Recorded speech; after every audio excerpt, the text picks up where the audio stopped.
이에 사무엘이 기름병을 가져다가 사울의 머리에 붓고 입맞추며 이르되 여호와께서 내게 기름을 부으사 그의 기업의 지도자로 삼지 아니하셨느냐?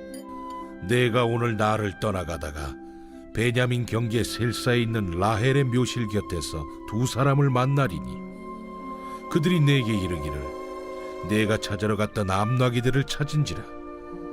내 아버지가 암나기들의 염려는 놓았으나 너희로 말미암아 걱정하여 이르되 내 아들을 위하여 어찌하리요 하더라 할 것이요. 내가 거기서 더 나아가서 다볼 상수리 나무에 이르면 거기서 하나님을 배우려고 베델로 올라가는 세 사람을 만나리니 한 사람은 염소 새끼 셋을 이끌었고 한 사람은 떡 세 덩이를 가졌고 한 사람은 포도주 한 가죽 부대를 가진 자라. 그들이 내게 문안하고 떡 두 덩이를 주겠고 너는 그의 손에서 받으리라.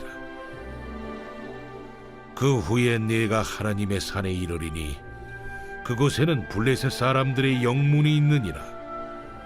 내가 그리로 가서 그 성읍으로 들어갈 때에 선지자의 무리가 산당에서부터 비파와 소고와 저와 수금을 앞세우고 예언하며 내려오는 것을 만날 것이요. 내게는 여호와의 영이 크게 임하리니 너도 그들과 함께 예언을 하고 변하여 새 사람이 되리라. 이 징조가 내게 임하거든 너는 기회를 따라 행하라. 하나님이 너와 함께 하시느니라. 너는 나보다 앞서 길갈로 내려가라. 내가 네게로 내려가서 번제와 화목제를 드리리니 내가 네게 가서 내가 행할 것을 가르칠 때까지 7일 동안 기다리라. 그가 사무엘에게서 떠나려고 몸을 돌이킬 때 하나님이 새 마음을 주셨고 그날 그 징조도 다 응하니라. 그들이 산에 이를 때에 선지자의 무리가 그를 영접하고 하나님의 영이 사울에게 크게 임함으로 그가 그들 중에서 예언을 하니 전에 사울을 알던 모든 사람들이 사울이 선지자들과 함께 예언함을 보고 서로 이르되 기스의 아들에게 무슨 일이 일어났느냐? 사울도 선지자들 중에 있느냐? 그곳에 어떤 사람은 말하여 이르되 그들의 아버지가 누구냐? 한지라. 그러므로 속담이 되어 이르되 사울도 선지자들 중에 있느냐 하더라. 사울이 예언하기를 마치고 산당으로 가니라. 사울의 숙부가 사울과 그의 사환에게 이르되 너희가 어디로 갔더냐? 암나기를 찾다가 찾지 못하므로 사무엘에게 갔었나이다.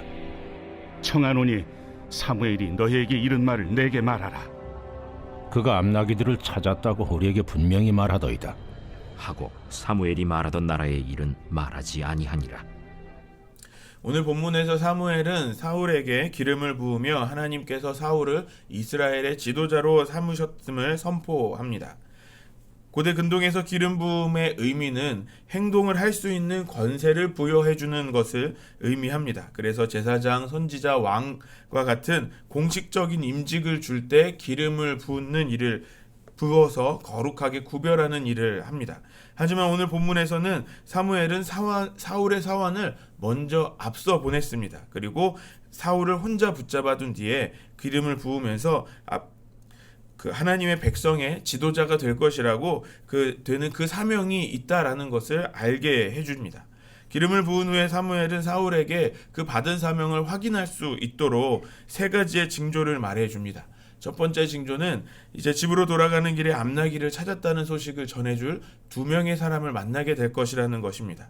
또 그리고 두 번째는 베델로 올라가는, 즉 베델로 예배하러 제사를 드리러 올라가는 세 사람을 만나게 될 것인데 그 세 사람은 각각 염소 새끼 3마리와 또 떡 3덩어리 그리고 포도주 한 가죽 부대를 가지고 있는 사람이라고 정확하게 이야기해 줍니다. 아주 구체적으로 이야기해 줍니다. 또 그들이 그 사울에게 떡 2덩이를 줄 것이라는 징조를 이야기합니다. 또 그리고 세 번째로 하나님의 산에 이르게 될 때 선지자의 무리를 만나게 될 것이며 그들을 만난 뒤에 여호와 영이 크게 임하는 것으로 그 세 가지의 징조가 있을 것이다 라고 말해 줍니다. 그리고 사무엘은 사울을 길갈로 먼저 가게 해서 7일 뒤에 다시 만나서 앞으로 사울이 감당해야 할 지도자로서의 그 역할을 알려줄 것이라고 말하면서 7일을 기다리라 하고 말합니다. 우리 9절 말씀을 같이 읽겠습니다. 시작. 그가 사무엘에게서 떠나려고 몸을 돌이킬 때에 하나님이 새 마음을 주셨고 그날 그 징조도 다 응하니라. 이제 사무엘을 떠나기 위해 사울이 이제 사무엘로부터 돌이키는 그 순간에 하나님께서 사울에게 새 마음을 주셨다라고 말씀하고 있습니다. 새 마음을 주셨다라고 번역된 히브리어 원어의 의미는 그의 마음을 바꾸셨다 또는 그의 마음을 변화시키셨다라는 뜻을 가지고 있습니다. 특별히 하나님께서 사울의 마음의 방향을 그냥 단순하게 그 마음을 새롭게 하셨다라는 것이 아니라 그 사울을 완전히 변화시켜 주셨다라는 것을 말씀하고 있는 것입니다. 계속해서 사울과 선지자의 무리가 만난 사건이 나옵니다. 하나님의 산에 이르렀을 때에 선지자 무리를 만나게 됩니다. 사무엘의 예언대로 하나님의 영이 크게 임하셔서 선지자 무리와 함께 사울이 예언을 하기 시작했다라고 합니다.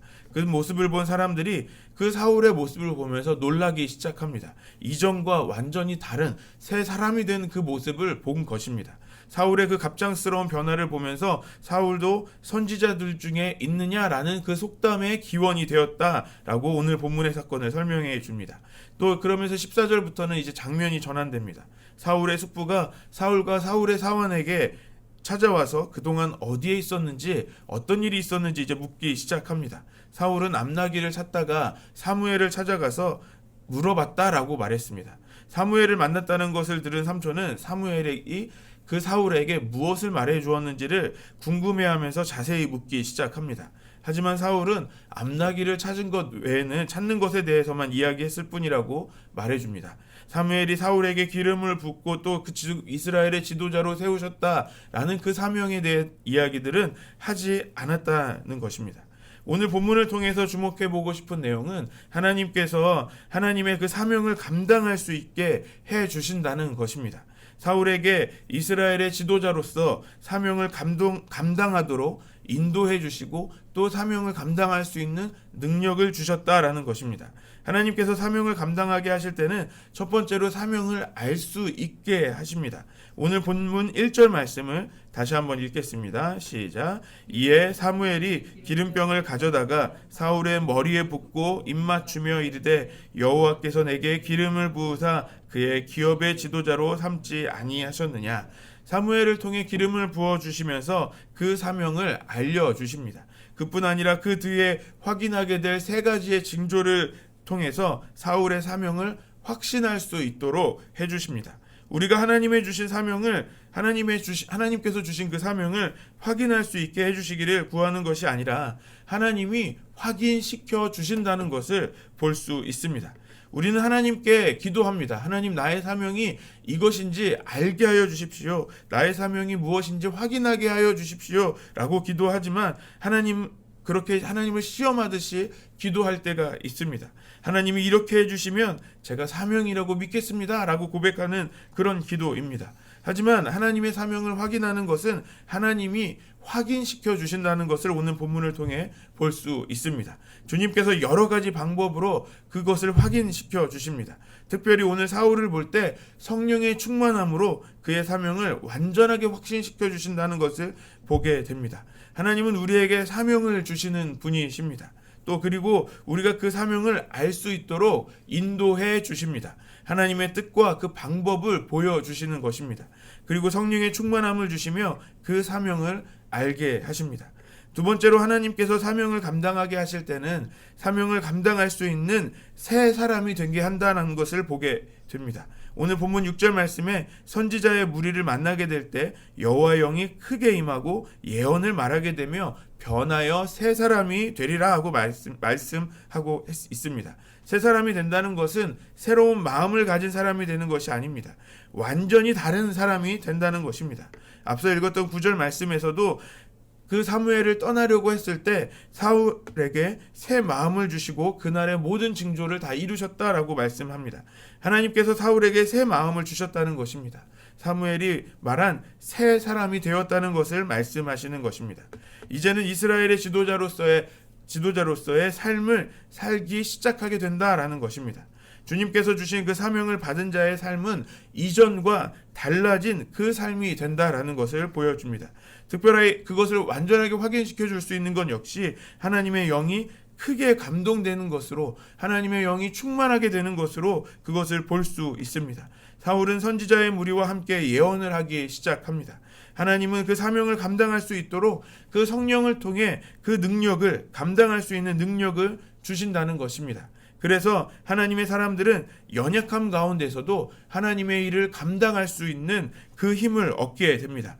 우리는 스스로가 그 사명을 감당하기에는 우리의 부족하고 우린 능력이 없다라고 생각할 때가 있습니다. 하지만 성령께서 우리에게 주의 영으로 충만하게 임하실 때, 크게 임하실 때 우리의 부족함을 뛰어넘을 수 있게 하십니다. 예수님의 제자들도 부족한 사람들이었습니다. 그들에게 성령께서 임하셨을 때, 충만하게 임하기 시작하실 때 그들이 놀라운 변화를 경험했습니다. 뛰어난 학식이나 재주가 없던 사람들이었지만 어느 누구 앞에서 위축되지 않고 담대하게 복음을 전할 수 있는 사람이 되었다는 것을 우리가 잘 알고 있습니다. 결국 사명을 알게 하고 사명을 이루게 하는 것에는 성령의 충만함, 성령의 역사하심이 있다는 것을 오늘 본문을 통해서 우리가 볼 수 있습니다. 그렇다면 우리가 사명으로 살기 위해서는 우리에게 성령의 충만함이 있어야 한다라는 것을 보게 됩니다. 또 주님께서 맡겨주신 그 사명을 감당하기 위해서는 우리에게 성령의 충만함이 있어야 한다라는 것입니다. 그러므로 우리가 그 사명을 감당하기 위해서 성령의 충만함을 구해야 하는 것입니다. 성령께서 우리에게 임하실 때 우리는 이전과 다른 새 사람으로, 새 마음으로 살게 됩니다. 오늘 우리가 그 성령의 충만함으로 새 사람, 새 마음으로 살아가는 저와 여러분들 되시기를 소망합니다. 그래서 우리 교회가 그 성령이 충만한 교회로 주님의 뜻을 이루는 교회, 우리 모든 성도님들이 하나님이 찾으시는 그 한 사람이 되기를 소망합니다.